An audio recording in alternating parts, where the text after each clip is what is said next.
Sakit. Di mana? Mau nanya tentang sholat lagi Ustaz. Jadi kemarin saya ada ditanya itu sama saudara tentang sholat kafarat. Beneran gitu ada Ustaz? Sholat kafarat katanya sekali sholat bisa untuk menutup kemarin-kemarin yang sampai ratusan bahkan berapa ribu tahun katanya itu. Saya itu memang ada dalilnya yang cuman ya dalil itu masih dipertentangkan. Artinya berselisih pendapat lah. Karena ini dalil berselisih pendapat, maka saya akan memilih pendapat yang mengabaikannya. Biar pada beneran sholat gitu. Orang kalau dengan cara begitu, Ntar aja deh, ini aja sholat itu aja. memang ada yang menyatakan, tapi itu hadisnya masih dipertentangkan. Urusan syariat yang mempertaruhkan kehormatan gitu, hukum ya, ketika memang masih bisa dikompromi untuk menyatakan tidak, tegaskan tidak aja. Kecuali ini berlaku, saya pun masih kompromi misalnya, khusus bagi orang yang udah tua renta, ya, udah tobat, biar dia semangat untuk kembali ke jalan yang benar. Dalil ini disampaikan ke dia, biar enggak biar tidak merasa dibayang-bayangi dosa sehingga hidupnya terpuruk misalnya. Udah Pak, silakan sholat seharian ini, sholat yang terlalu akan diterima misalnya. Tapi kalau dalil ini dipakai untuk umum, saya juga tidak akan berani mengumbar dalil begini itu. 3 umur berarti. Ya situasi kondisi lah. Situasi kondisi. Sama dengan istilah fidyah. Memang ada dalilnya. Tapi saya sendiri mengingkarinya.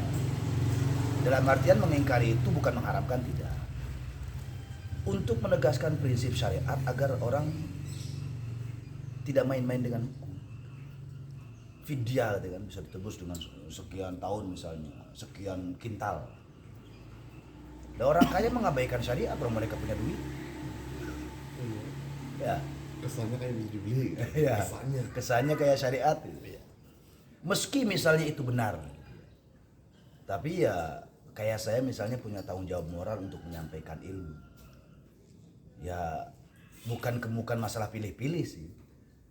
Saya akan menyampaikan ilmu yang sekiranya itu tidak menjadikan orang salah paham, tidak menjadikan orang semaunya misalnya. Sama persis ketika tentang orang yang ini Imam Syafi'i dengan Imam Malik tuh mengambil istimbat hukumnya beda ketika kan ada dari zaman Nabi itu ada orang yang kebablasan di bulan Ramadan ya, jima lah gitu ya di siang hari. Itu kan berat ininya tebusannya. Pertama ya pilihannya adalah puasa 2 bulan berturut-turut. Ya, berat banget loh. Sebulan aja. Iya, 2 bulan berturut-turut. Ketika tidak sanggup memberi makan fakir miskin. 60 fakir miskin sebagai pengganti sehari puasa yang menjadi 2 bulan. Tadi kan 60 fakir miskin.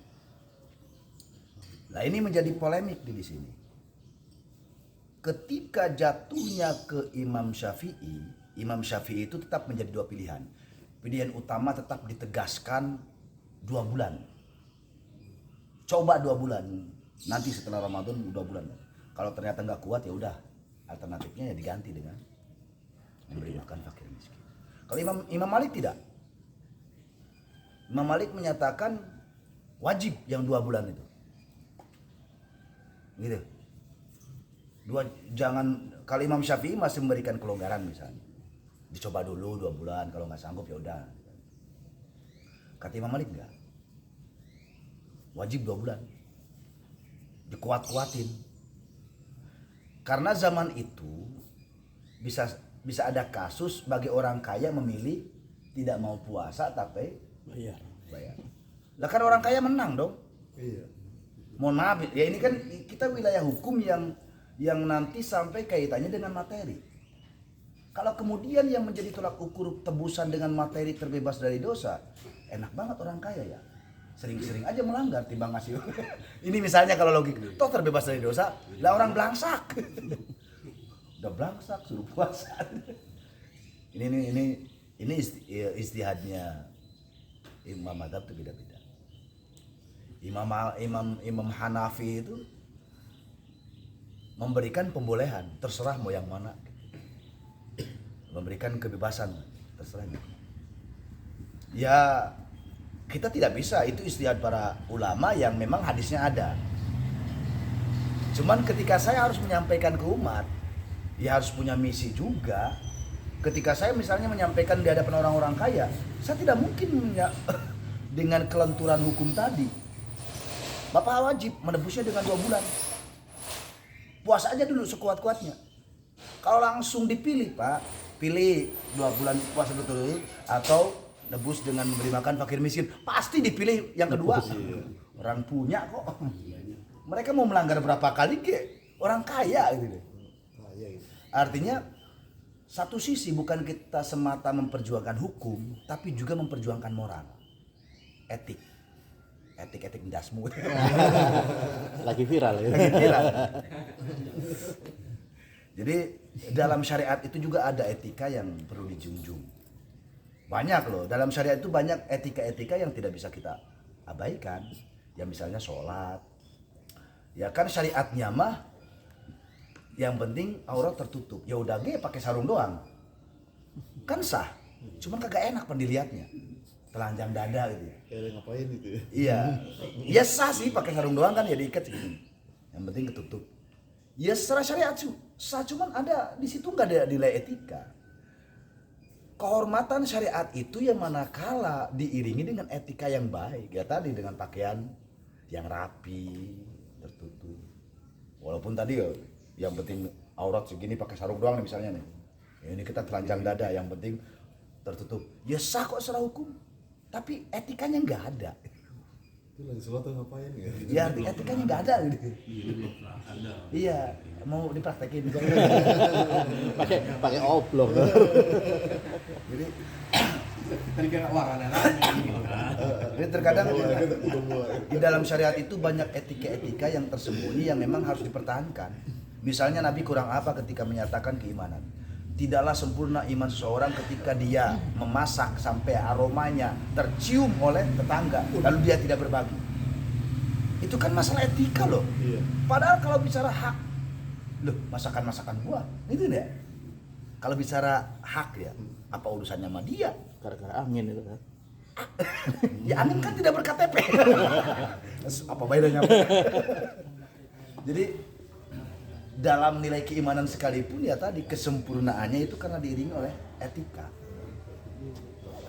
Alangkah gersangnya misalnya orang beragama tanpa etika. Ya tadi keimanan, kita bicara keimanan, tapi tidak peduli terhadap sesama, gersang lah. Jadi misi Islam itu kan ya menyebarkan kedamaian. Sama tetangga aja nggak mau berbagi. Saya mau tanya nih, Ya, berkaitan dengan waktu-waktu larang sholat tadi. Sekarang udah teknologi maju nih modern. Itu di Google ada tuh waktu-waktu sholat, Ya. terus duha. Itu bisa dijadikan pedoman juga Pak Ustaz? Bagaimana?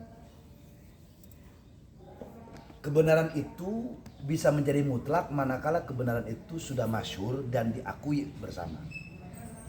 Kalau saya cocokin sih kayak waktu sholat wajibnya Cocok. benar. Nah, Duhanya ya itu yang saya bilang, ketika waktu-waktu itu masyhur dan diakui umat pada umumnya itu sebuah kebenaran, diambil aja. udah ya. Iya. Karena saya cocokin juga di tiap daerah juga beda-beda tuh. Nah, sekarang kita kembalikan, siapa yang pertama kali mengandalkan jam dinding? Iya.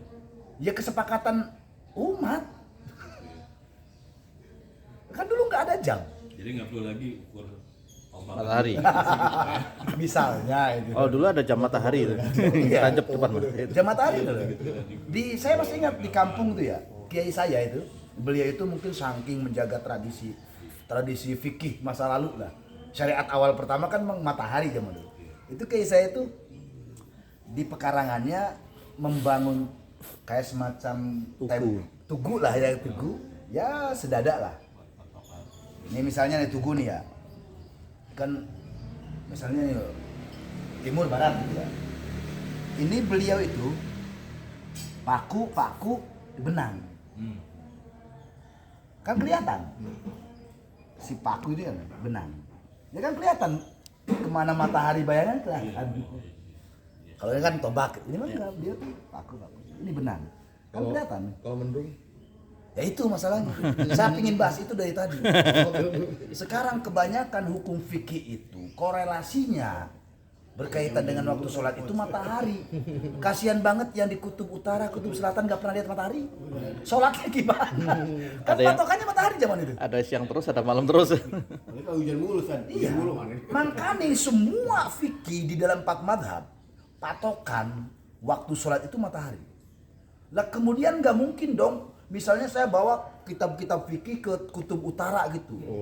Lah di sana mereka gak kenal matahari. Lu bingung mereka. Terbenamnya matahari. Mataharinya ada terus. Jadi ya itulah hukum. Terkadang hukum itu bukan masalah ketidakadilan, bukan. Hukum itu akan menjadi pedoman keumuman. Adapun kutub utara, kutub selatan itu kan perkara khusus. Sementara hukum ini kan secara umum. Artinya seluruh dunia kan patokan umumnya ya matahari. Ya adapun kasus misalnya kutub selatan, kutub utara yang tidak pernah dijabah matahari ya diperkirakan aja. Toh di kutub utara atau selatan mereka punya siang dan malam kok, walaupun tanpa matahari. Dengan pertanda kalau waktu siang itu mulai terang tapi tanpa matahari kan, malam gelap itu doang. Dikira-kira aja dah. Kalau nggak salah sekarang sih udah patokan ke Arab Saudi. Jadi ngikutin waktu di Arab Saudi jam berapa. Nah, di sana jam berapa, diselisihkan. ngikut jamnya gitu. Jadi Diselisihkan itu ya. Ya itu tadi misalnya Indonesia dengan Arab Saudi itu selisih 4 jam 5 jam. Ya berarti kan selisihnya ini berarti waktu sholat ini gitu. Itu kan gara-gara teknologi. Gara-gara teknologi perselisihan waktu tadi. Kita tidak tahu gitu. tapi untuk waktu sholat yang berdasarkan matahari, mana yang berdasarkan bulan. Enggak ada. Contohnya kita untuk melihat awal bulan, itu kan suka ribet itu biasanya. Ya, beda-beda lagi. Penentuan awal bulan. Beda lagi. Padahal pakai teknologi kan udah bisa ketahuan itu. Betul. Bahwa besok udah tanggal 1 Syawal misalkan itu. Harusnya ya. Harusnya. Ya itu lagi-lagi gini. Terkadang ya saya kalau memakai bahasa terbelenggu seakan-akan saya menuduh syariat tuh gak enak juga ya. Ini saya bahasa umum terbelenggu itu bukan saya menuduh syariat ini ya. Gini, ada wilayah-wilayah tertentu hukum itu harus dijadikan patokan selamanya. Misalnya sudah jelas berkaitan dengan awal Ramadan atau akhir Ramadan dengan Idul Fitri tadi. Itu patokan Nabi itu dengan sabdanya adalah melihat hilal. Ya, melihat hilal. Kalau kemudian ada hisab saudara kita mau kan hitung-hitungan. Nah kalau hitung-hitungan mah 1000 tahun yang akan datang kita ketahuan. Ya karena memang kalau tadi dikorelasikan dengan teknologi misalnya. Kan sekarang teknologi, kenapa sih kudu dilihat pakai mata? Ya emang syariatnya begitu Nabi gitu loh. Kita kan repot kalau gitu. Kalau bahasa zaman sekarang ada juga yang membantah begini. Dulu Nabi zaman Nabi atau mungkin zaman kita zaman dulu ketika pembangunan belum merata kayak tadi matahari udah terlihat. Sekarang juga susah melihat hilal. Makanya harus sekian derajat. Makanya harus di tempat terbuka banget. Gitu kan ya. Kalau dari sini di perumahan gimana mau lihat hilal ke tutup apa perumahan-perumahan gitu ya. Jadi tadi kembalikan bahwa sayangnya emang begitu syariatnya. Nabi itu harus melihat langsung dengan kasat mata. Adapun teropong itu hanya sebagai penguat aja. Hanya sebagai penguat. Jadi banyak kadang patokan-patokan hukum itu terbelenggu oleh zaman. Kayak tadi melihat hilal. Padahal kan udah teknologi, udah geng apa? Ada teknologi kan sudah bisa diperkirakan. Misalnya hari ini sekian derajat. Biasanya lagi yang udah besoknya sekian derajat kan begitu. Tapi nggak bisa begitu ternyata dari dulu ya harus hari itu nampak. Nggak bisa diperkirakan kecuali mendung, maka sempurnakanlah hitungan 30 hari itu. Sebenarnya Ustaz, bicara dengan masalah matahari terbit ya, saya pernah waktu itu di Cakung, tinggal di Cakung. Ada tangga saya tuh dia India Ustaz. India. Dan India emang saudara saya waktu itu dari saya India. Jadi asal setiap matahari terbit dia bawa sio Ustaz. Begini kayak orang Cina lah gitu kan. Oh beribadah. Gitu. Hiu. Iya, iya. Sio. Iya. Iya sio. Jadi batang. Hah? Iya, namanya iya. Lidi. Iya. Lidi itu Iya, lidi yang beraroma. Ini aja, jadi muter rumahnya gitu. Itu yang dimaksud tadi. Hum ibadu syamsi itu. Iya, Hamba-hamba gitu, matahari. gitu kan. Nah, gitu. Tapi dia Islam Ustaz. Aduh, ya berarti sama kayak kita Islam kejawen. Dia ngakunya Islam orang India. Berarti dia bisa jadi itu Setiap pagi begitu. Tapi tradisi itu mungkin peninggalan leluhurnya. Iya. Sama dengan orang kita kejawen dulu, udah sama Islam tapi masih suka masang sajen kayak gitu. Kurang lebih begitu dah. Mungkin dia mendapatkan salah satu tradisinya waktu nenek moyangnya begitu. Iya, kalau dia katanya kalau matahari terbit itu kan mau bawa hoki gitu. Bukan lagi nyari sinyal. Nah itu karena Udah nanya pas waktu itu ya. Nanya kayak gitu. Jawabannya seperti itu. Karena kalau matahari gini kan bawa hoki katanya gitu, badannya gitu. Nah, ente kan Islam. Juga ada jauhnya gitu doang dia. Oh, Itu jawab. ke Indian berarti bukan ke Jawa. Ke Indian. Iya, Nah, itu kan kejawen ini apa ke India? Ke Jawa kalau dia ke Kalau orang Indian. Jawa ke Jawen, kalau orang India ke Indian. Iya ke Indian berarti. Islam ya.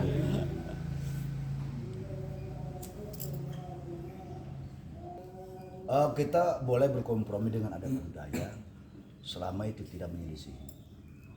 Ketika sudah menyelisih ya kita wajib menghilangkan. Mungkin adat dia dia. Termasuk kayak saya tuh di kampung tuh bab akidah itu keras, tegas lah, nggak bisa. Ya yang termasuk, cuman beliau tuh gaya kalau kayak zaman dulu kan sekeras-kerasnya hukum kan punya cara. Misalnya, saya masih ingat banget waktu zaman kecil tuh ada istilah yang namanya sedekah bumi. Pernah dengar ya sedekah bumi? Ada. Di kampung saya itu sedekah bumi biasanya habis panen, semua petani masak, dibawa ke tengah kampung, gitu tuh. Awal mulanya itu, saya masih ingat itu dirubah oleh kiai saya. Dibawa ke tengah kampung, ya bagus sih makan bersama. Cuman biasanya ada semacam dukun atau apa yang ya bakar kemenyan segala, hong wali heng segala macam dah gitu ya. Tapi ya unik, saya masih ingat waktu SD itu ya kiai pun tetap diundang sebagai tokoh masyarakat. Cuman dalam adat begitu, kiai itu kasta kedua, kasta tertingginya adalah dukun. Sebab nyatanya ketika memulai seremonial, itu dukun yang didahulukan si dukun. Bakal kemenyan kiai mah terakhir. Kayak mantesin aja gitu. Nah, berjalannya waktu, saya masih ingat banget. Beliau itu, untungnya beliau tuh punya wibawa bagus lah, wibawanya kuat kayak saya. Jadi kalau dia ngomong tuh mudah didengar. Beliau orangnya lurus, jujur, luar biasa tegas.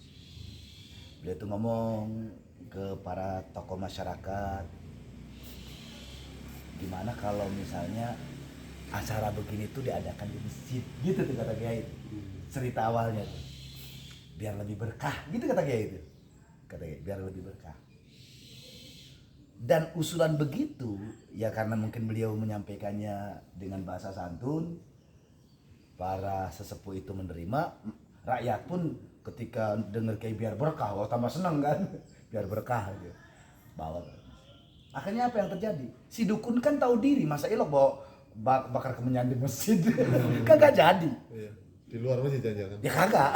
Pokoknya lambat laun akhirnya di masjid si dukun yang tadinya punya kasta tertinggi Berubah. akhirnya dipasrahkan ke kiai. Jadi nomor 2. Totalitas maksudnya kan, totalitas nggak ada lagi akhirnya namanya bakar kemenyan, doa hong wali heng segala macam. Nah, kita dengar hong wali heng, dengar kita. itu cara kiai saya tuh gitu. Nah sampai sekarang akhirnya diisinya dengan tahlil udah, nggak ada lagi hong wali hengnya. Tapi kalau di Cilacap lucu ya, kan ada acara di kawasan Teluk Penyu ya, itu ada sedekah laut dari saya kecil lah ya. Terus tiba-tiba kemarin sempat hilang, sempat gak ada, karena itu akhirnya wisata kurang. Terus sekarang ada lagi, tapi hanya orang tertentu yang ini. Itu hanya wisata. lainnya hanya ngeliat aja, karena Tidak seramai dulu lah gitu. iya, seremonialnya Kan dulu tidak kan seperti dari alun-alun kota ya sampai rakyat ke ikut ujung. giring-giringan. Oh, giring-giring. Sekarang udah banyak perantau sih. Jadi akhirnya ada lagi sekarang. Tapi emang hanya buat nggak tahu. Menarik apa Ya, buat wisatawan. wisata aja. Ya misalnya masalah sedekah laut ya. Kalau niat ya kita ini kan perkara-perkara yang nyerempet ya. Oke lah, kita tidak suudon bahwa zaman dulu itu ajaran dinamisme, animisme. Bahwa ajaran dinamisme itu adalah ketenangan hidup itu dari keseimbangan alam. Sehingga orang-orang begini itu biasanya dulu kan orang-orang Hindu, Buddha. Memang santun sekali terhadap alam semesta. Mereka nggak boleh merusak alam itu ya. Satu sisi bagus sebenarnya. Walaupun misi ini ketika sampai kepada ketuhanan jadi salah, itu doang. Misalnya kan orang-orang Buddha itu kan cinta kasihnya luar biasa tinggi. Menyakiti hewan itu nggak boleh. Sampai makan daging aja nggak boleh kan. Saking segitunya itu loh. Ya secara misi itu cakep. Cuman ketika sampai ke taraf ketuhanan itu yang salah. Nah termasuk tadi sedekah bumi. Suudon saya misalnya, betul bisa jadi zaman dulu orang itu kan dinamisme itu orang menyembah apapun yang diharapkan kedamaian yang ditimbulkan dengan dia menyembah alam. Misalnya para pelaut ya karena memang laut itu sebagai sumber mata pencaharian mereka, maka timbullah mitos-mitos Nyi Roro Kidul lah apalah sebagai penunggu laut. Maka menebus kedamaian mereka dengan cara sedekah. Dipersembahkan buat Nyi Roro Kidul juga. Nah itu yang salah. Itu yang salah jelas. Karena apapun sebuah persembahan kepada selain Allah itu ya jelas syirik. Sehingga ini uniknya kiai kita zaman dulu ya. Sebab kadang kita akui ataupun tidak, orang kadang lebih kuat adat daripada syariat. Gitu. Mohon maaf, orang lebih takut pamali daripada Dosa. lah buktinya dia merasa panik kalau nabrak kucing. Kenapa waktu nabrak orang dia lari? Kabur. Nabrak kucing mau dia turun langsung buka bajunya. Lah kan secara syariat lah nabrak orang yang lebih gede dosanya. Ya kan ya? Ini yang kadang oleh para ulama terdahulu itu gimana caranya tuh masyarakat pelan-pelan tuh digiring untuk tidak sadar mereka ditarik ke ajaran kita. Misalnya kayak kiai saya tadi dihilangkan, Wong Waliheng udah hilang dah. Tapi nyatanya makan-makan tuh nggak masalah, makan-makan bersama mah. Orang berkat bahwa dia lagi makan bersama kan nggak masalah. Tapi Hong Walihengnya kan dihilangkan gitu loh. Sama dengan sedekah laut misalnya. Para ulama terdahulu tuh ketika melarang keras tuh nggak enak. Sebab terkadang kayak yang saya bilang tadi adat itu kadang lebih kuat daripada syariat. Kalau terlalu vulgar, orang nggak mau masuk Islam. Pelan-pelan aja bahasanya. Misalnya, dulu perkara sedekah laut itu dengan bahasa begini. Kiai atau ulama zaman dulu nggak melarang, enggak apa-apa. Tapi diniatkan namanya sedekah laut itu kan maksudnya di tengah laut kan banyak hewan-hewan, ikan-ikan. Ya makanan yang dilarungkan emang dimakan sama hewan. Nah itu ajaran Islam. Memberi makan terhadap hewan itu bagian daripada ajaran Islam, daripada kebajikan. Itu kiai loh bahasanya digituin. Jadi kiai zaman dulu Ramadan itu gimana caranya didoktrin pemikiran, silahkan sedekah, tapi bagaimana cara niatannya itu ditanamkan di kepala, sedekah kepada hewan-hewan laut. Nah kan itu makanan dilarung ya, buat makan ikan, didoktrin bener-bener sehingga Nyi Roro Kidulnya hilang gitu. Itu loh. Akhirnya sedekahnya silakan, tapi kan nggak ada lagi Hong Walihengnya itu, nggak ada lagi istilah bakar-bakar kemenyan segala macam misalnya. Itu yang bisa jadi kenapa Islam di Indonesia itu ya luar biasa, mudah berkembangnya dan terjaga kerukunannya meskipun berbagai suku bangsa gitu. Jadi para ulama terdahulu sudah menanamkan cara-cara begitu. Coba kalau yang datangnya modelan yang kemarin datang, wah, habis kali pada sebelah sama orang Jawa. Moro, ya, udah nggak bisa begitulah. Dia ada sebuah kebijaksanaan. Dan kalau kita mengacu kepada masa Nabi, ya saya yakin para ulama terdahulu itu cara begitu juga dilakukan oleh Nabi. Misalnya, Nabi nggak ngata-ngatain tentang puasa, bahwa puasa Asyura, emang puasa Asyura ajaran Islam bukan, ajaran Yahudi itu, ajaran Yahudi, ajaran Bani Israel. Awal mula kan sejarah puasa Asyura kan itu, ketika tanggal 10 Muharram atau Asyura lah ya dikatakan, Nabi itu melihat orang-orang Yahudi itu pada berpuasa. Nabi bertanya, loh kok kalian puasa? Emang apa kalau bahasa kita alasannya? Dan kata mereka, kami puasa ini untuk mengenang bagaimana Nabi Musa dulu diselamatkan pada tanggal 10 Muharram dari kebengisan Fir'aun. Maka kami mensyukurinya dengan puasa ini. Apa jawab Nabi? Loh, kalau itu alasannya, kami lebih berhak untuk itu. Jawab Nabi, loh, kami lebih artinya kan Nabi malah ngikutin. Tapi kata Nabi, kami lebih berhak untuk puasa. Kenapa Nabi menyatakan kami lebih berhak? Nabi Musa. Karena kamilah yang masih lurus menjaga ajaran para nabi terdahulu. Maka bahasa Nabi, kami lebih berhak. Lulu pada makan udah banyak menyelewengkan. Walaupun puasanya benar, tapi kan ajaran lainnya banyak diselewengkan. Makanya Nabi menyatakan kami lebih berhak untuk puasa. Nah waktu itu Ibnu Abbas menyela, ya Rasul, lah kalau kita ngikutin apa kata orang, kalau bahasa kita gitu.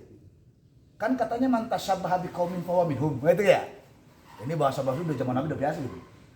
Kan barang siapa yang menyerupai suatu kaum maka dia bagian dari kaum tadi. Nah Ibnu Abbas waktu itu menyela, ya Rasul, kalau kita ngikutin puasa 10 Muharram dari Asyura tadi, lah apa bedanya kita dengan mereka sebagai sebuah identitas? Makanya Nabi menyatakan, ya udah digenapkan dengan Tasu'a 9-nya untuk membedakan kita dengan Yahudi gitu. Tapi kan bagaimanapun pertama kali konsep puasa 10 tadi adalah dari Yahudi lah itu. Itu loh saking bijaksana Nabi. Nabi gak gengsi untuk meniru selama yang ditirunya itu adalah baik loh. Baik loh yang ditirunya. Niru Yahudi misalnya tadi. Tapi ya tadi Ibnu Abbas menyela, ya Rasul, lah kalau misalnya kita ikut-ikutan puasa tanggal 10, ya apa bedanya kita ntar dikatain kalau bahasa kita mah. Nah, akhirnya kata Nabi, ya udah at-tasu'a. Tambahi di tahun berikutnya kan tahun itu kan udah lewat bahasa tanggal 9-nya.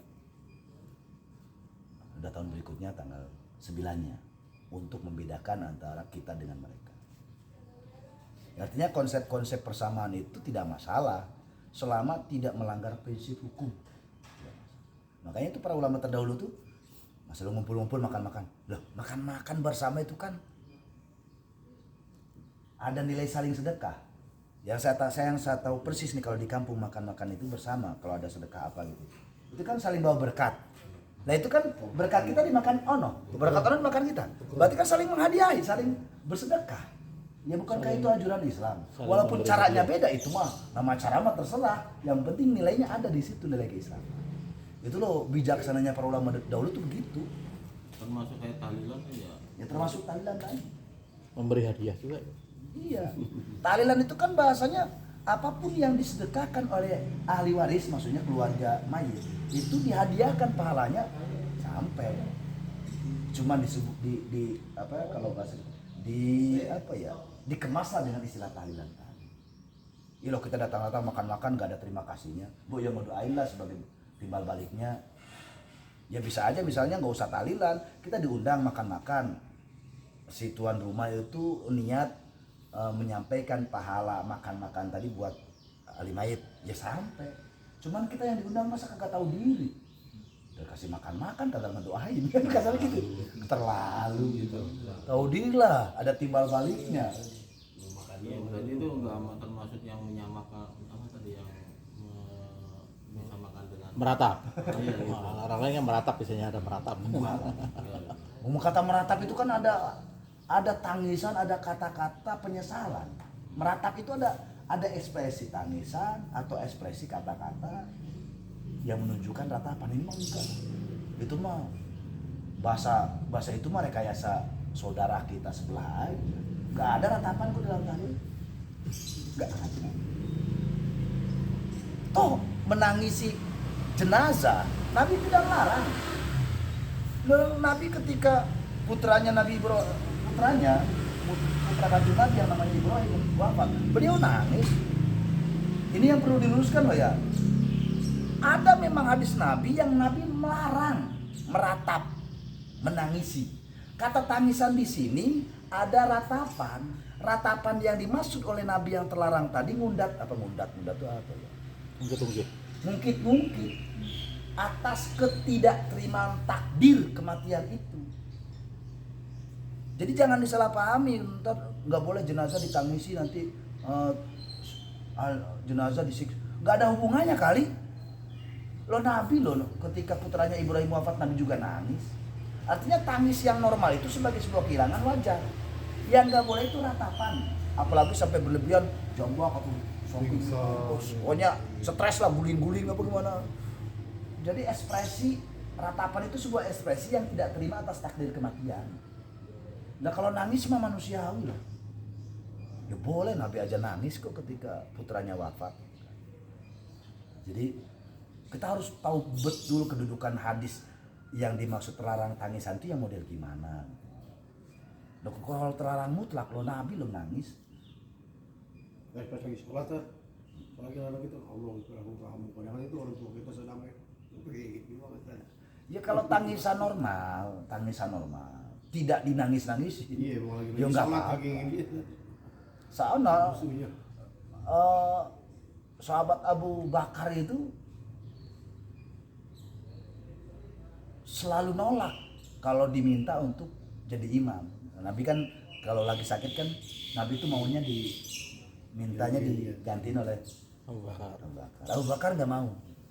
Kan Anas bin Malik disuruh. Anas bin Malik sana ke Abu Bakar imamin sholat. Ketika Abu Bakar, jangan saya mah nangisan orangnya. Nyuruh ke Umar. Kata Umar, lah ini suruhan siapa? Suruhan Nabi. Nabi nyuruh siapa? Nyuruh Umar. Balik lagi, nyuruh Abu Bakar. Udah Abu Bakar yang disuruh Nabi. Jadi Abu Bakar itu nyuruh Sayyidina Umar yang tegar orangnya kan dia, suaranya lantang.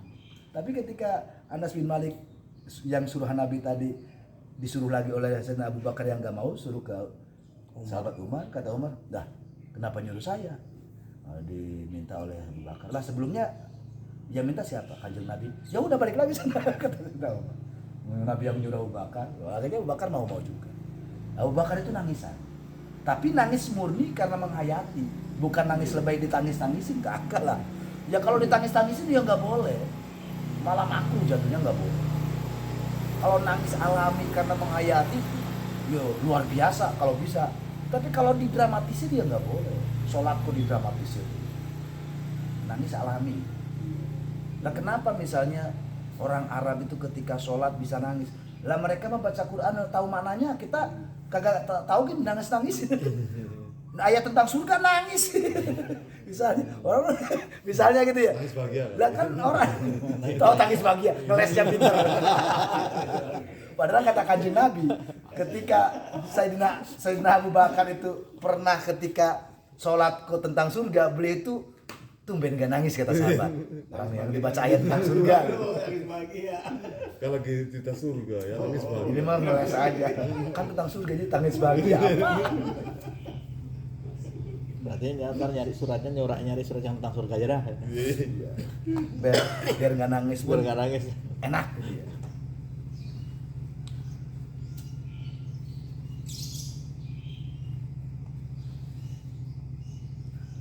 Kalau yang tadi hadis yang kita dianggap menyerupai dengan agama lain itu maksudnya seperti apa sebenarnya? Gini ya, saya pernah menyampaikan kalau tidak salah. Ini hadis ini tuh harus hati-hati kita menyampaikan. Ini hadis pertama kali keluar zaman suasana perang. Mantasyababi qaumin itu suasana perang. Makanya saya tuh hampir nggak pernah menyampaikan hadis ini di zaman ini kemudian untuk mendiskreditkan gitu kan. Ya kita kalau mantasyababi qaumin kayak baju koko kan dari Cina. Dari Cina kan bukan Islam, kalau awal mulanya kan Konghucu kan dia. Tapi jadi sah-sah saja. Jadi mantasyababi qaumin itu fahuwa minhum itu ya zaman perang. urusannya sepele hadis itu sebenarnya, tapi ya prinsip zaman perang. Jadi pasukan Islam ketika dengan Romawi atau mana, ketika berperang itu kan Nabi suruh membuat tanda pasukan dengan bendera. Nah, para sahabat benderanya sama dengan musuh.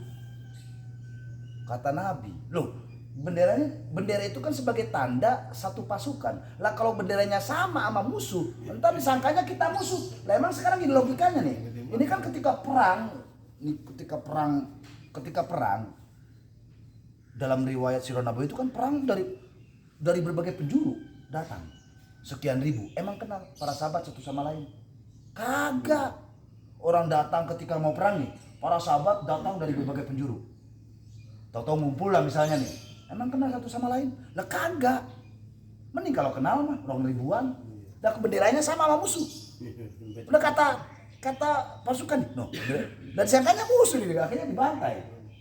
Kata Nabi, jangan sama benderanya. Kalau sama nanti temanmu menyangka kamu adalah bagian musuh karena benderanya sama mana. Bedakan benderanya. Jadi itulah keluar man tashabbaha biqaumin fahuwa minhum. Barang siapa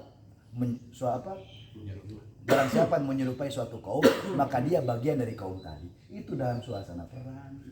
Nah, itu disalahgunakan dengan Itu yang saya kadang gregetnya apa zaman sekarang. Jadi kan hadis itu disalahgunakan sekarang. Pada akhirnya apa? Merusak, kata saya, merusak persatuan, merusak kebersamaan. Boleh saja hadis itu misalnya dalam konteks lain, tapi sesuatu yang sangat prinsip misalnya. Kalau man tashabbaha biqaumin itu kemudian dipukul rata, ya tadi sarung itu tradisi Hindu. Sarung kan tradisi Hindu. Tradisi Hindu loh, asli sarung itu tradisi Hindu. Koko Cina, Konghucu. Celana Yahudi. Bener loh, saya bilang celana itu Yahudi. Tradisi orang Eropa, tradisi Yahudi. Peci Hindu. Maka kata Kanjeng Nabi, ya akhirnya sama ngomong celana jadi ingat kata Kanjeng Nabi. Orang Yahudi senang dengan celana. Arab jahiliyah senang dengan jubah. Maka bedakan kita umat Islam jubah dengan celana. Kita pakainya sarung lah, ini mah kiasnya sarung. Jadi kalau kita ngikutin sunnah, itu yang ngandelin celana doang, itu sunnahnya Yahudi itu. Kalau kembalikan kepada hadis Nabi, Nabi loh yang ngomong, identitas celana itu adalah Yahudi. Identitas Arab jahiliyah adalah jubah. Maka tunjukkan kita Islam dengan jubah dan celana. Digabung. Kalau milih celana doang berarti kan saya bisa aja ngomong man tashabbaha biqaumin kan ya. Cuman kan gak enak juga masa dipakai. Saudara kita sekatain Yahudi kan juga. Ya ini saya ngomong begini karena mereka aja ngeselin duluan. Misalnya suatu saat ngata-ngatain saya pakai hadis ini. Misalnya gitu loh, biar kapok jadi orang jangan so suci amat apa. Jadi pakaian yang di bawah mata kaki neraka lah bujung. Kan sadis banget. Kalau saya kembalikan ke hadis tadi, lu celana doang, kata Kanjeng Nabi Yahudi. Bisa gitu ini. Cuman ya saya misal pun terpaksa ngomong gitu tuh sebagai pelajaran aja biar hati-hatilah kalau nuduh. Saya juga nggak dari hati ketika ngomong seperti itu misalnya. Tapi toh ketika Nabi ngomong begitu, kenapa dulu keras sekali? Cara berpakaian adalah prinsip. Wajar zaman itu perseteruan tuh benar-benar keras. Sehingga identitas itu seperti seakan-akan bagian dari agama. Mohon maaf, dulu kalau tidak salah, Mbah Hasyim Asy'ari pernah mengharamkan dasi. Karena dasi dibawa oleh penjajah kaum kafir. Nah di kemudian hari putranya Wahid Hasyim pakai dasi. Artinya apa? Di suatu zaman identitas musuh itu benar-benar dijadikan sebuah pembeda. Manakala orang kok sama, berarti temennya loh, gini gitu. Tapi kan ketika suasana sudah damai mah, misalnya nih sekarang ada orang Belanda, kan gak mungkin juga kita perangi, udah damai. Dulu mah kita wajib perangi, karena dia penjajah kan gitu. Sekarang misalnya datang nih orang Belanda ke perumahan ini, lo kita tahu-tahu kita, kan gak mungkin. Kan beda konteksnya. Itu maksudnya. Zaman dulu pakaian aja menjadi sebuah identitas. Karena wajar misalnya, saat itu kan zaman suasana perang. Masa ilok hati kita ridho ngikutin caranya musuh? Kan gak mungkin dong. Kok ada yang mau ngikutin itu? Wajar orang curiga, mata-mata lu ya, kan begitu. Tapi zaman sekarang pakai koko. Masa saya berani ngatain Ustadz Asman, Konghucu, masa begitu? Kalau dulu mungkin iya. Jadi kadang suasana konteks itu yang menjadikan hukum berlaku. Banyaklah hukum-hukum konteks semacam itu tadi, tentang puasa lah, tentang apa lah. Ini pentingnya ya kita benar-benar baca Sirah Nabawi. Karena berbagai produk hukum pun ya ada konteksnya awal mula itu. Cara sholat yang saya pernah contohkan ya begini ya, suasana perang. Dan kok orang sampai sekarang ada yang begini, ya mungkin ngajinya baru segitu kali dulu. Ya udah, kita nggak menyalahkan. Toh bersedekap itu sunnah, nggak wajib. Misalnya, ini rokok dari tadi. Habis. mati lagi. Aman setengah batang.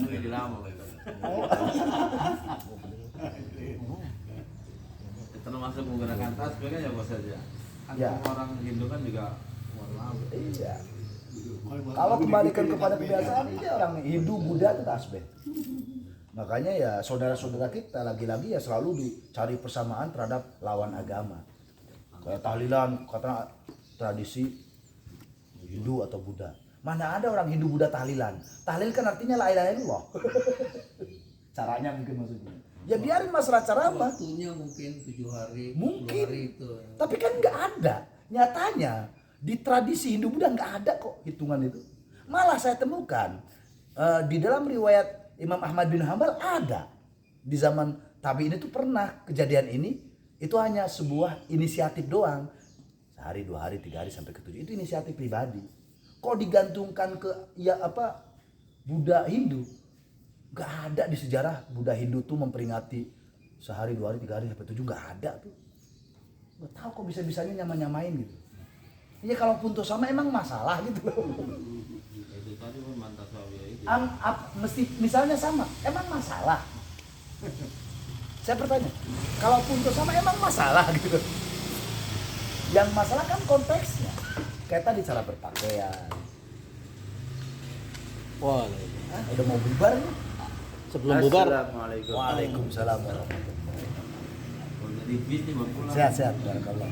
alhamdulillah. Ini Mungkin kencang banget ini. mungkin sebelum bubar ini saat Iya. kan ntar tanggal 12 udah pemilihan ini. Iya. Kira-kira kriterianya yang akan kita pilih yang seperti apa ya? Nggak usah nyebut nama deh, kriteria aja ya. Sulit ya dunia politik itu menyulitkan. Karena iya karena iya, ini kan mulai udah ada yang panas kan jadi. Dia lanjut kiriin tuh. Jadi politik itu kan subjektif. Subjektif dalam artian setiap orang sesuai pilihannya yang seakan-akan itu yang terbaik. Ketika misalnya pilihan saya A, pilihan Ono B, dan Ono C. Karena keyakinan itu ada di setiap individu, itu jadi sebuah prinsip, akhirnya memaksakan. Itu yang saya tidak suka. Tapi kalau harus ditanya, ya sebenarnya kalau bicara umum, Islam sudah mengajarkan kok. Misalnya tidak ada yang sempurna, oke. Misalnya nih ya, karena kadang kita hidup di sebuah negara demokrasi yang mau tidak mau ada sisi buruknya misalnya. Apa sisi buruknya ya? Sisi buruknya adalah pilihan diserahkan kepada umat yang umat emang pintar semua. Kan enggak. Beda dengan zaman Nabi, para sahabat emang pada pintar, wajar milih.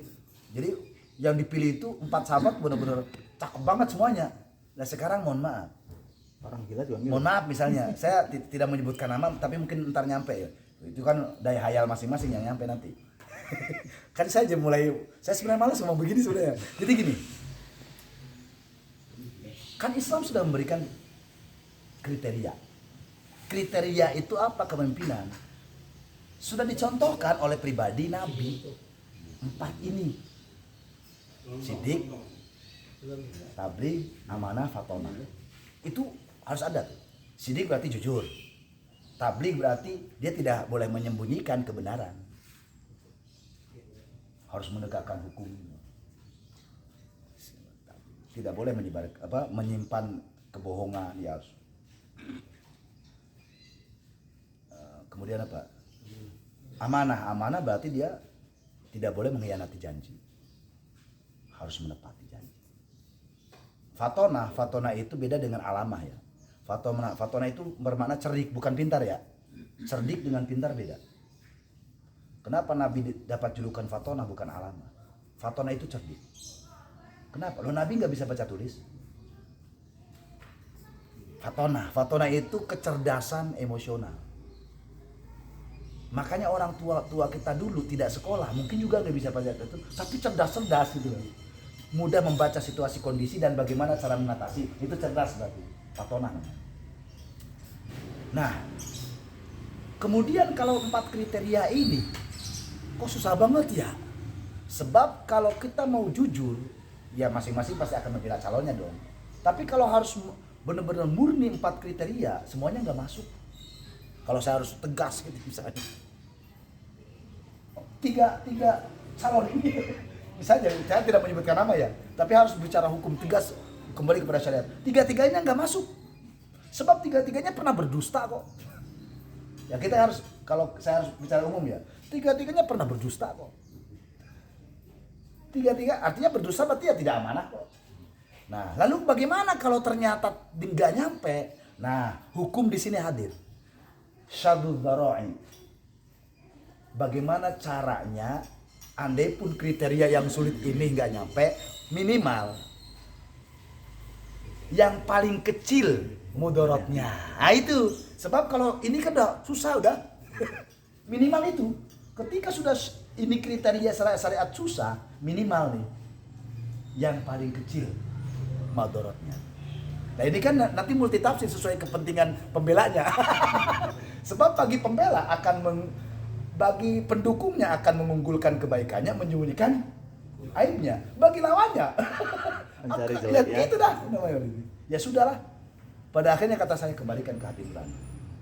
Saya jujur aja di zaman sekarang saya lagi polemik banget sama teman-teman yang mayoritas teman-teman beda banget dengan saya sekarang. Dulu perasaan bareng, sekarang beda. Ya biarin lah. Kembali ke hati nurani aja. Saya hargai pilihan politik. Sebagaimana saya pernah kemarin cerita, saya itu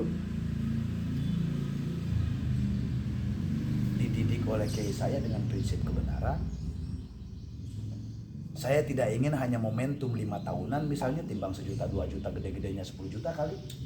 Harus mengorbankan prinsip hidup, saya nggak mau. Bagi saya, ketika saya pegang prinsip begini, itu saya punya daya daya positif. Daya positif untuk ini loh sebuah kebenaran. Sekarang bagaimana orang dakwah untuk jujur ini dianya bohong. Nggak boleh sogok. Dianya disogok. Kan lucu gitu loh. Jadi ada prinsip-prinsip yang bagi saya harus saya perjuangkan ketika saya harus seperti ini. Ya kembali aja. Tadi kalau kriteria itu nggak masuk minimal tadi hukum hadir saya di sini katakan pilih yang kecil madorotnya. Tapi tadi lagi-lagi ya semua pendukung ya akan ya udah kembali aja.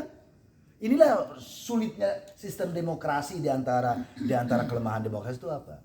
Diserahkan suara kepada rakyat. Masalahnya rakyat nggak pintar semua. Dan masalahnya banyak kepentingan. Siapa yang gede duitnya?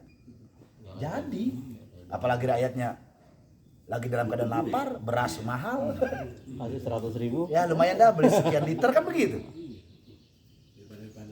Jadi kalau konsep kepemimpinan ya sekarang gini ya.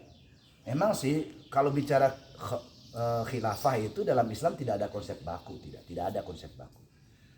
Konsep khilafah kepemimpinan itu dalam Islam itu kalau mengacu setelah Nabi itu kan konsep tunggal ya. Karena tidak ada yang bisa membantah. Nabi itu kerennya, beliau sebagai Rasul juga sebagai Raja. Sehingga absolut. Nggak ada yang bisa membantah. Nah, ketika usai kanjeng Nabi wafat, pergantianlah 4 sahabat. 4 sahabat ini cara pemilihannya juga beda-beda. Nggak ada prinsip baku cara memilih pemimpin. Cuman dari 4 kepemimpinan ini, yang paling diakui oleh mayoritas ulama adalah ahlul halli wal aqdi. Ahlul halli wal aqdi itu kalau bahasa kita sekarang itu diserahkan kepada MPR DPR. yang kita secara moral lah, secara akademisi, secara akademik dipercaya karena orang terdidik, walaupun nyatanya mereka yang paling banyak bohongnya gitu. Ya kita kan bicara formalnya gitu ya. Jadi ahlul halli wal aqdi itu formalnya adalah anggota dewan. Harusnya mah Seperti dulu. karena orang-orang terdidik walaupun mereka paling brutal. Karena serba repot sebenarnya. Maksudnya gini, ahlul halli wal aqdi itu artinya orang yang punya ahlul halli wal aqdi itu orang yang punya kedudukan hukum dan punya ketegasan hukum secara bijaksana. Apa dan siapa itu? Itu terjadi ketika Sayyidina Abu Bakar terpilih. Siapa ahlul halli wal aqdi ketika Abu Bakar terpilih? Zubair, Sayyidina Ali, Sayyidina Umar. Itu para sahabat itu ngumpul. Ketika Muhajirin dan Ansor hampir perang itu. Muhajirin dan Ansor hampir perang. Kata Muhajirin, lah kami yang berhak. Sebab kamilah yang pertama kali dekat dengan Nabi. Berjuang bareng. Kata kaum Ansor, loh Islam kan gede gara-gara kita. Kata penduduk Madinah. Kita kan Ansor, penolong gitu. Itu hampir perang. Nah hadirlah 3 sosok besar ini. Sayyidina Umar, Sayyidina Ali, Zubair, kalau nggak salah Zubair jawab. Sebab Sayyidina Utsman gak begitu nampak waktu itu. Tampil beliau sebagai figur yang dipercaya kebijaksanaannya. Sampailah pada keputusan kenapa harus, kan waktu itu Sayyidina Umar ada yang nyapresin. Sayyidina Ali ada yang nyapresin. Zubair ada yang nyapresin. Zubair awal itu mewakili Ansor. Tampil ini. Nah, waktu itu Sayyidina Umar sebagai pemimpinnya, ketua MPR-nya kalau bahasa kita mah gitu ya. Sebagai orang yang dipilih sebagai penentu kebijakan.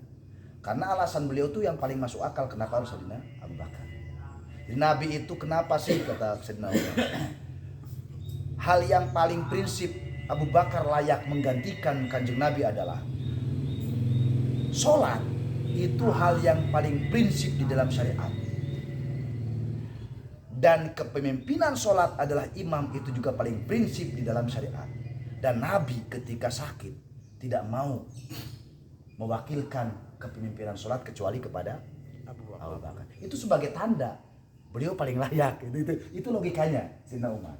Padahal Sayyidina Umar juga banyak yang mendukung supaya untuk zaman itu para sahabat nggak gila jabatan. Lah kalau juga jabatan pernah perang kan, semuanya pada yang mendukung.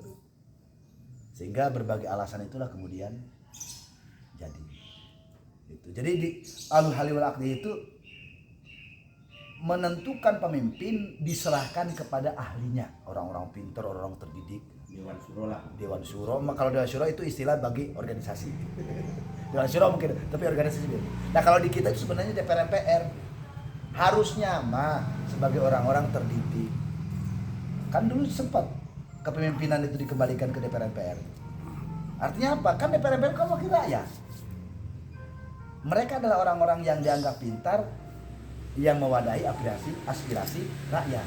Mereka yang menentukan pemimpin. Melalui apa ya? Melalui kepartean tadi. Siapa yang paling kuat? Akhirnya ada argumentasi tadi. Kalau bicara formalnya. Dan masalahnya tadi, kalau ahlul halli wal aqdi diibaratkan MPR DPR sekarang, dan mereka sebagai orang terdidik malah paling stempel brutal ya. Itu. Jadi kalau masalah ya udah kembalikan ke nurani masing-masing. Bagi saya tuh siapapun yang penting dalam pikiran kita punya prinsip ini layak. Karena tadi kita nyari nilai plusnya, kalau minus mas semua orang ada. Silakan nyari plusnya. Sebab kalau plus semuanya juga punya. Plusnya ini pintar, cerdas, bijaksana. Kalau goyang mah nggak penting lah. Ya kan pemimpin nggak harus goyang, kita harus punya misi. Jujur. Kan saya jadi kepancing kalau harus punya ide. salah. Bukan, kayaknya beliau dapat peluru kayak gitu. Sekarang Ustaz arahnya kemana kita? Nah, saya nggak bakal menyebutkan identitas. Tapi tadi saya keceplosan bagi yang kebetulan saya kurang suka itu aja. Berarti tinggal 2 pilihannya. Udah. Udah terpancing dah. Ya, berarti harus yang pintar di Saya tuh beginian udah terpancing, makanya saya tuh berusaha untuk nutup yang beginian. Gak enak. Takutnya nih, ketika saya bocor, mending kalau bersepakat. Kalau enggak kan jadi gak enak. Jadi kaku lah, saya nggak suka begitu. Kan kemarin ada yang bagus juga tuh Tat, bagi-bagi bansos itu bagus itu. Ya, ambil bansosnya. cuman niatnya nggak tahu. Kan bansos itu kan uang rakyat juga. Kebetulan lagi pada butuh beras mahal.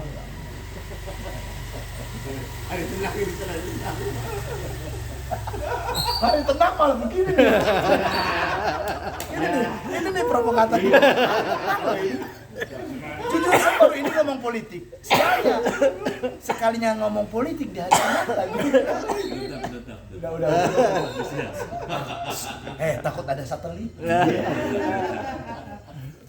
Ada 14 kan di sini? Tapi mohon maaf sekali lagi. Mohon maaf tadi saya keceplosan. Benar, saya mohon maaf benar. Saya khawatir apa yang dimaksudkan ternyata di sini ada sebagai orang yang hendak memilihnya. Mohon maaf. Karena saya kembalikan pada tadi bahwa setiap orang sesuai dengan pilihannya itu adalah yang terbaik. Cuman ya gitu tadi saya mudah kepancing aja. Jadi anggap aja itu candaan. Kalaupun toh ada yang sebagai pemilih yang dimaksud ya tersinggung ya mohon maaf. Siapapun kali di sini ada gitu. Karena kita nggak tahu. Jangan-jangan beliau. Manusiawi. Jangan-jangan beliau sesama game. Ah, kan? Kan? Atau mungkin terakhir harus istighoroh sih, Pak. Sholat istighoroh gimana, Ustaz? Ini kita bahas ilmu aja ya. Ya, sholat istighoroh ya. Saya senang. Untuk menentukan pemimpin sholat Ini yang istighoroh saya dulu. suka dari beliau nih. Beliau yang telah membuka dosa, beliau yang menebusnya. Beliau membuka keran dosa untuk gibah. Beliau mengalihkannya supaya kafarat tertebus. Kita bahas ilmu lah ya. Jadi sholat istiqoroh itu bagian daripada syariat Islam. Cuman ada beberapa syarat yang harus dipunyai oleh seorang yang sedang istiqoroh. Apa sih syarat istiqoroh itu? Istiqoroh itu kan memang dihadapkan kepada berbagai pilihan. Satu ya. Katakanlah ini ya maksudnya. Pinter banget nih. Saya senang ngebelokannya ke ilmu biar nggak lanjut ya. Jadi katakan kita dihadapkan dengan berbagai pilihan yang ya anggap aja kita Sama-sama. karena persepsi orang ini bingung. Sama-sama bagus. Sama bagusnya lah. Itu main bijak. Ya maka istiqoroh. Nah, sekarang begini. Kita nih betul secara syariat ada istilah sholat istiqoroh. Istiqoroh itu langkah terakhir manakala tidak ada kebijaksanaan yang benar-benar bisa dijadikan pedoman. Ingat, di masa Nabi itu ketika perjodohan aja kan suruh nanya-nanya. Nanya-nanya itu ikhtiar. Nanya-nanya itu kan sebagai mencari poin kecondongan dipilih apa kagak, kan gitu. Nah istiqoroh itu ketika udah ikhtiar ternyata masih ragu, barulah istiqoroh. Kalau konsep saya misalnya, konsep saya nih yang paling sederhana. Sebab saya khawatir begini, orang berlindung kepada syariat ketika itu dimakan mentah-mentah menjadi sebuah keyakinan terus menyalahkan orang lain. Misalnya begini yang saya khawatirkan. Saya udah istiqoroh nih. Ini katakan ada oknum kiai atau oknum habib atau oknum siapa lagi. Saya udah istiqoroh. Dalam istiqoroh saya Allah memberikan ilham condong ke A misalnya gitu atau ke B atau ke C misalnya. Itu menjadi keyakinan dia lalu mendoktrin orang lain, kan jadi nggak boleh. Kan jadi nggak boleh kan? Mungkin boleh bagi pengikutnya, bagi simpatisannya mungkin. Tapi ketika ini menjadi doktrinasi, berarti di luar dari pilihan istiqorohnya berarti salah semua. Wah, ini kan menjadi bahan untuk berperang. Maka yang terbaik kalau saya pribadi, timbang pilihan politik ngapain pakai istiqoroh? Bagi saya nggak penting-penting amat. Bukan menyepelekan sih, kepemimpinan ya penting. Cuman bagi saya akan lebih penting. Pasti semua juga bersepakat lah. Saya buta dalam politik misalnya. Maka saya akan ikuti. Saya punya banyak kiai.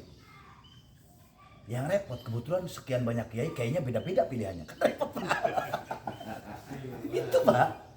Ya sementara saya itu punya prinsip santri. Saya tuh sebagai orang NU Tulen sampai kapanpun jiwa santri saya akan saya pakai. NU berarti nih tulen. Saya kalau udah begitu. Belum tentu. Sebab lucunya sekarang yang dulu berantem malah berpelukan gitu. Ayo coba, ayo lo. Kan ayo. Mulai samar kan. Alhamdulillah samar. Berarti itu pemersatu, Ustaz.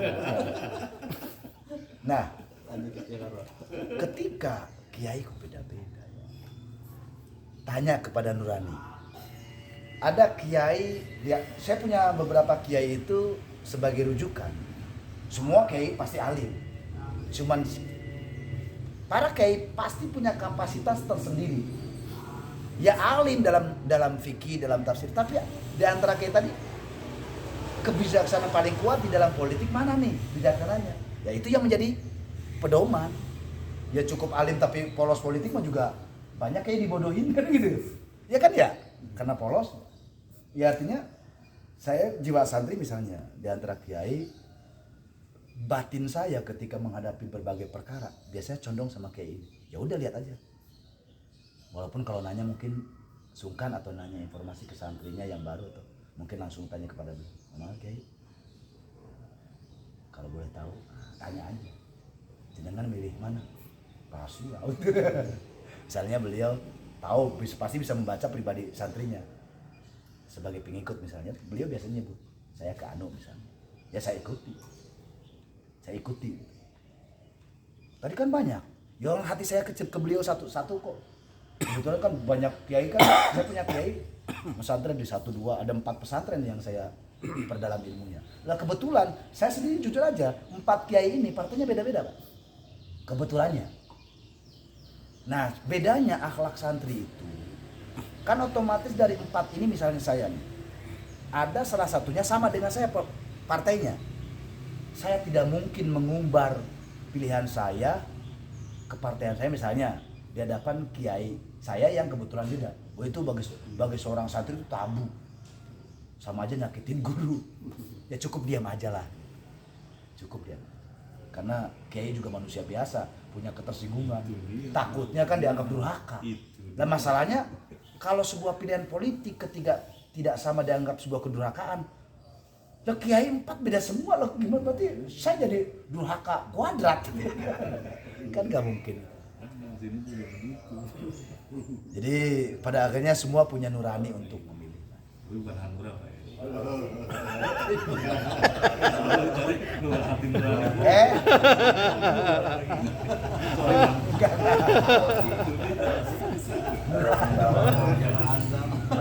Gak pakai hati tadi. Kalau saya mah tidak. Saya bahkan ke jamaah sekalipun tidak ada memaksa sama sekali. Enggak. Saya khawatir gitu aja. Karena prinsip saya adalah seperti yang sering saya sampaikan sebelumnya bahwa bagi saya ya prinsip dasar ilmu itu di atas segalanya. Kalau karena hanya pilihan politik yang berbeda kemudian mereka tidak lagi mau mengambil ilmu dari saya hanya gara-gara politik, saya sedih. Kok ilmu ini seakan-akan nilainya kalah gara-gara politik? Bagi saya musibah besar. Maka bagi saya cukuplah kamu tidak tahu pilihan politik saya. Mending kalau kemudian sama lebih cinta. Kalau beda, iya kalau beda kemudian rasa hormatnya terhadap guru tetap sama. Masalahnya gara-gara beda kemudian nggak mau ngaji lagi. Bagi saya itu kecelakaan. Kebanyakan begitu. Tuh, saya hindari itu. Lo ilmu syariat lo lebih tinggi nilainya, nggak mau ngaji lagi gara-gara, aduh, bagi saya kecelakaan bagi saya. Makanya saya lebih baik saya nggak ungkap identitas walaupun tadi keceplosan dikit. Mudah-mudahan bukan sebagai sebuah tebakan yang aneh-aneh. Tapi kalau milih kan ada yang ramai itu di medsos kalau kita milih pemimpin ternyata pemimpinnya zalim, kita nanti di hari itu bagian dosanya Ustaz. Nah itu ada seperti itu kalau kita milih pemimpin ternyata pemimpinnya nggak amanah. Gini, yang Allah nilai itu adalah niatan pertama kita. Allah itu masa tidak adil terhadap kita. Yang Allah nilai itu adalah awal mula kita milih. Setelahnya yang kita pilih ternyata tidak amanah, ya bukan kita lah. Misalnya begini, anggap saja kita sebagai rakyat jelata tertipu dan dimanis, kan begitu? Kan gitu ya? Oh, keren nih programnya. Loh, kita sebagai rakyat jelata mah wajar dong tertarik. Keren.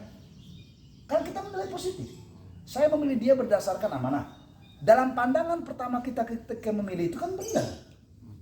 Nah, yang kita pilih ternyata namanya manusia biasa di perjalanannya, ya terbelok-belok segala macam. Ya kita udah lepas lah. Kecuali nih yang kita jelas berdosa, udah tahu. Nah itu. Ini saya mah nggak usah nyebut. Ini udah tahu misalnya ya, udah tahu misalnya. Ini pemimpin yang kita pilih jelas membuat penyelewengan misalnya.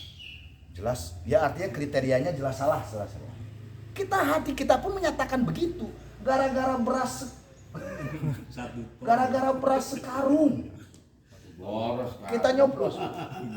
Ya biar kelihatan gede. 3 liter. Minyak goreng. Kita tahu nurani kita. Sebenarnya A lebih bagus daripada B atau sebaliknya lah. Gara-gara beras, gara-gara minyak sayur, gara-gara itulah pokoknya. Kepleset lah. Itu udah jelas Nah, dosanya. yang maksudnya nyatanya seperti itu. Iya. Kalau enggak terlepas dari beras, karena dia faktor seneng aja lah, gitu aja lah. Karena dia kan orang milih ada kategorinya tuh. Seneng Karena atau teman-teman lah. simpatisan, seneng lah. Ya. Jadi buta yang seperti itu. Nah ini yang repot. Yang saya kan tadi wilayah hukumnya jelas.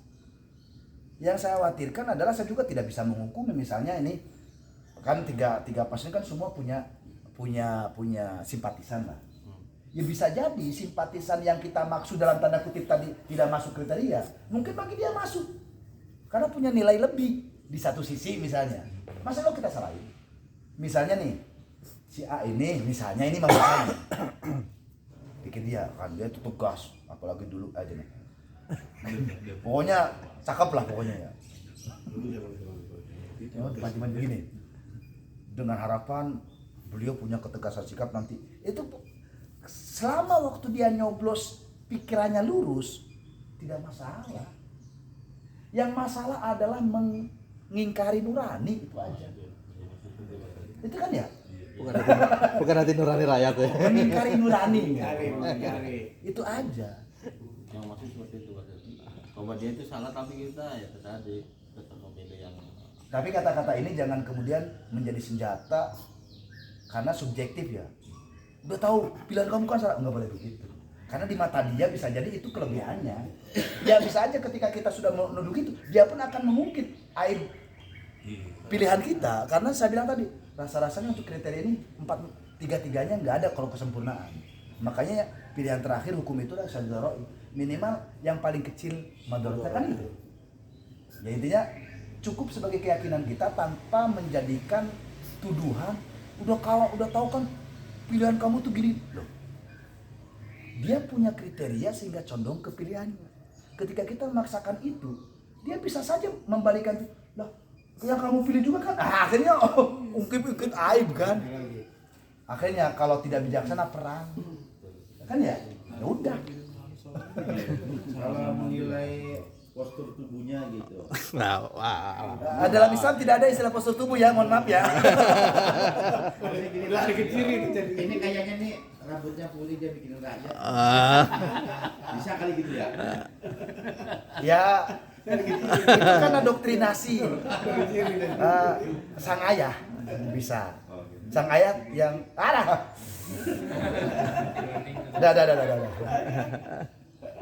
Sang ayah yang durhaka. Udah lah. Rambutnya putih bikin raja. Mau mancing ini. Mancing ini.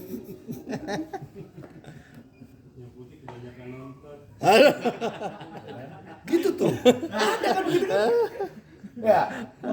Itu jadi ada penilaian itu akan bagi orang yang tidak suka akan mencari aibnya, bagi yang suka akan mengunggulkan itu. Itu yang terjadi. Itu yang saya takutkan.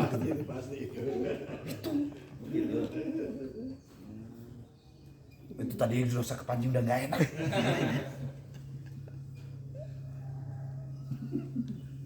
Dah, bismillah dah. Bismillah. Yakin, nggak usah takut neraka gara-gara pilihan Yang politik. pertama kan dibuat kita kalau salah nyuruh pemimpin, ternyata pemimpinnya zalim dan sebagainya lah. Nah, kita Ya. selama kita kebagian ini nanti di akhirat di hisabnya. Ya sekarang kan siapapun oknum agamawan akan memakai berbagai cara dalil untuk menggiring opini. Yakinlah sekarang itu apapun dalilnya mau pakai agama itu karena kepentingan. Saya yakin. Dan sekarang misalnya 3 paslon ini kan punya tokoh agama yang keren-keren semua. Makanya nih kalau saya ngasih saran ya, kenapa saya misalnya tadi menyatakan menggantungkan ke kiai? Ya saya bukan ngatain kiai saya atau gimana. Kebaikannya atau caranya biarlah kiai saya menanggung. Atas ketidaktahuan kita itu. Makanya berat kadang jadi kiai. Ketika pilihan itu salah kemudian diikuti oleh sekelompok orang, khawatirnya beban dosanya gede. Makanya saya nggak mau ngikutin itu, takut pada ngikutin saya mending kalau benar. Nah kalau saya yang berdosa. Ya mohon maaf, pasti kebanyakan orang begitu. Kenapa milih anu? Karena kan gitu. Menurut Ustadz ini Karena Habib Ono, karena Kiai Ono, pasti begitu. Dan itu hak prerogatif, kita nggak bisa. Kan di mata saya bicara, saya bisa mengkritisi capres atau cawapres. Tapi ketika sampai simpatisan sekelas Kiai Habib, saya nggak bisa. Karena sudah ada ilmu di sana yang meskipun bertentangan dengan saya berasa nggak beradab juga. Beliau lebih alim dari saya misalnya kan gitu. Artinya jikapun itu sebuah dalam hati doang, hati kecil nih, salah. Itulah kata kita, jangan-jangan beliau juga yang benar.